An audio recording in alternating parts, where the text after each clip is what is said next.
Hi, welcome to Planet Geek. My name is Troy. I'd like to welcome you to watching my latest video. It's a movie review for the movie The Big Wedding, which opened this weekend, starring Robert De Niro and Diane Keaton. So to begin with, here's my impression of what I thought going into this movie. I was looking for an ensemble cast comedy with maybe a little bit of romance in it, centered around a wedding, but you know, you've seen the families splitting up, getting back together for the big event wedding and all that. And then the comedy ensues with, all their catchy little, character flaws and whatnot. So that's what I was expecting. Now that I'm watched the movie, you know what?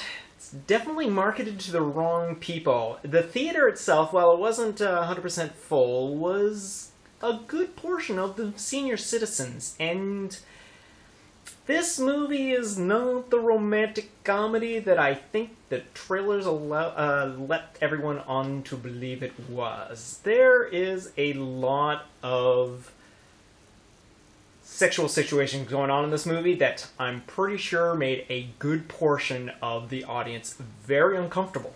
A lot of it quite graphic, a lot of it dealt humorously because it is a comedy. And again, the comedy is funny. But you know what? The marketing, I think, was completely wrong. So there was a lot of very sexual, inappropriate things being said and done that, like I said, the audience that I was viewing this movie with probably were a little uncomfortable. I laughed at quite a lot of the jokes when there was nobody else laughing. My movie companion, the exact same thing. The two of us were laughing at a lot of the jokes that we could basically make out that people were shifting their seats sort of uncomfortably for the situation. So, that being said, it's a funny movie. It does have its good comedy. It's nothing spectacular. It's not the greatest ensemble cast I've ever seen.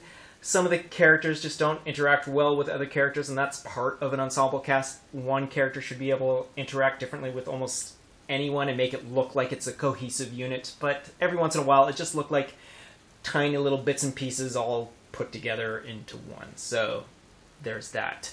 So my suggestion was, if you want to see this movie, I would say hold on till it's on pay-per-view or DVD, Blu-ray, whatever your preference is. I don't believe it's really necessary to see it in the theater.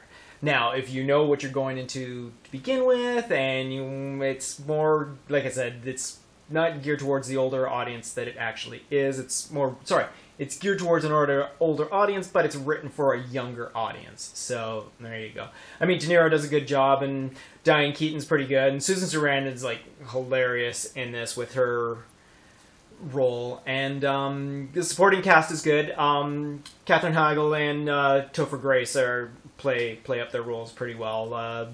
The little smitterings of Robin Williams is kind of fun and all that, but other than that, it's really not that spectacular of a movie. I would suggest waiting until you don't have to see it in the theater, or if you're going to go see it on a cheap Tuesday, there you go, you can do that. Or go to one of the Rainbow Cinemas or whatever they are, the cheap ticket theaters, whatever. But so there you go. All right, so that's the review.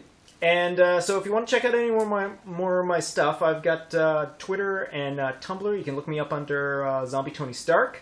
I should have a bunch more stuff going on to my Tumblr really, really soon, because this week there's 2 events that I'm going to be doing some stuff with. It's on Tuesday is going to be the Night of the Living Dead live performance, where I'll be doing some costuming stuff for that, which is going to be kind of cool. And then hopefully, if I get the tickets, Thursday is going to be Iron Man 3, so that's a big costuming thing. So I'll have some of that stuff up here on YouTube, and I'll also throw up some image stuff on my Tumblr, and I'll probably tweet out some stuff because I'm just that way nowadays. Alright, so there you go. So thanks for checking this out, and I guess that's all I have to say, and until the next time I see ya, I'll see ya.